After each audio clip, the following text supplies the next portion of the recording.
On this day in history, July 3, 1863, following 3 days of intense fighting, the Battle of Gettysburg ended with a victory for the Union forces and was seen as a turning point in the American Civil War. In the battle, Union Major General George Meade's Army of the Potomac defeated attacks by Confederate General Robert E's Army of Northern Virginia, halting Lee's invasion of the North. The battle involved the largest number of casualties of the entire war at around 50,000. The Battle of Gettysburg is often described as the war's turning point due to the Union's decisive victory and concurrence with its victorious siege of Vicksburg.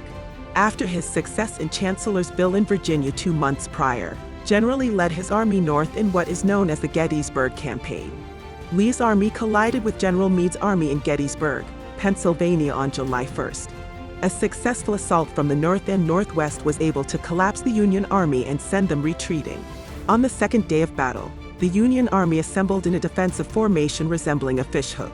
Despite significant losses incurred by the Confederate Army's aggressive assaults, the Union defenders held their line in location including Little Round Top, Devil's Den, Culp's Hill, and Cemetery Hill. On the third day of battle, July 3rd, fighting resumed on Culp's Hill and other locations. The most notable fight was on Cemetery Ridge, where 12,000 Confederates assaulted the center of the Union line in what is now known as Pickett's Charge. The Union Army repelled the assault with rifle and artillery fire, forcing General Lee to order a retreat back to Virginia. The casualties from both armies marked the most costly battle in United States history.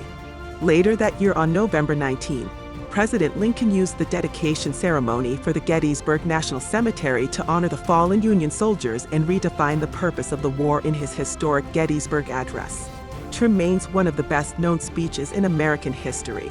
The Union victory at Gettysburg marked a major setback for the Confederacy and boosted Northern morale, ultimately shifting the tide of the war in favor of the Union.